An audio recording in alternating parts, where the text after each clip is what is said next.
Je suis venu ici pour célébrer la journée internationale de la danse. En fait, on a commencé avec la conférence et on a eu beaucoup d'intervenants.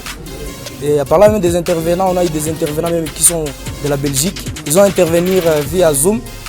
Et après cela, on va commencer avec des prestations d'ici là. Et à part des prestations, nous aurons aussi des battles. Et après des battles, nous aurons aussi un petit moment de partage d'un verre avec tous les danseurs. Et les messages que je peux lancer, et on doit toujours rester unis, toujours l'amour, le partage. Et c'est les grands messages que je peux porter parce que l'amour c'est la base de tout. Si nous sommes là, c'est parce qu'il y a l'amour d'abord qui nous a réunis. Avec la situation qui se passe à l'est du pays, j'étais à Bukavu il y a au moins 4 mois et la situation de l'est du pays m'a rencontré là-bas. Il n'y a pas un moyen de rentrer chez moi et du coup je suis bloqué à Goma. Aujourd'hui c'est la journée mondiale et c'est la journée internationale de la danse et j'étais invité de venir participer à cette fête des danseurs et avec cette communauté de danseurs de la ville de Goma. Donc je suis là pour la journée internationale de la danse. C'est une journée spéciale où la communauté des danseurs du monde entier se réunit à travers la danse, à travers cette danse. Et nous tous, avec nos différences, la culture, les races et d'où nous vient, on arrive à se réunir pour célébrer cette danse. Comme aujourd'hui d'ailleurs ici, nous étions avec les danseurs de Goma et de Garland et celles de la diaspora congolaise qui étaient avec nous en conférence. Donc c'est une union qui nous réunit tous, c'est une bonne chose pour nous. Cette conférence, nous avions discuté sur les opportunités autour de la danse qui se trouvent ici au Grand Lac et celle de l'Europe grâce à la diaspora qui était en visio avec nous. Donc ça nous a permis de discuter sur les opportunités de la danse sur la région et celle de l'Europe grâce à la vision, grâce aux danseurs de la diaspora qui étaient en vision avec nous. Le grand message que je peux envoyer aux amis artistes et à ceux qui ne sont pas aussi artistes, en fait nous les artistes nous sommes en train de créer un pot d'espoir pour développer la danse chez nous à Goma.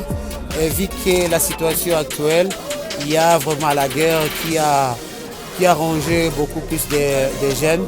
Et à partir de là, vraiment, on va essayer vraiment de donner l'espoir et que la paix va régner avec le temps pourvu que Dieu nous prête vie. En fait, c'est la journée internationale de la danse. On aura une diversité de danses qui sera représentée sur scène. On aura de la danse moderne et la danse hip-hop.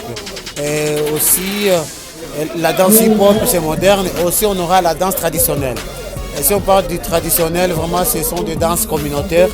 Et vu que beaucoup plus la danse communautaire travaille pour la paix et la cohabitation pacifique, on aura une diversité de communautés qui vont se présenter au niveau de la scène. Voilà, pendant la conférence, on discutait par rapport à l'évolution de la danse, comment la danse a évolué, parce qu'actuellement, les danseurs font de la danse comme un business. Et parce qu'aujourd'hui, les danseurs ont dansé pour danser, mais actuellement, on dansait pour un boulot. Ça veut dire c'est la danse professionnelle. Et on fait des événements, on participe au concours, on participe au festival. Et après, on touche quelque chose au travail qu'on a vraiment essayé de présenter. Je vais juste féliciter le danseur du Kivu qui s'organise toujours dans les collectifs de danseurs et qui font des projets artistiques vraiment qui encadrent les jeunes et qui donnent aussi des opportunités aux jeunes pour que les jeunes vraiment ne puissent pas vagabonder, pour que les jeunes vraiment puissent s'engager et prendre la responsabilité en tant qu'artiste. Il y a pas comme des jeunes qui participent à l'activité. Il y a la journée mondiale de la danse. Et c'est comme un héritage en fait. Ma grande sœur faisait la danse et puis elle était partie à Bujumbura. Elle m'avait dit que ananiachia comme héritage pour yeye. Na mimi tulikuwa na vipenda.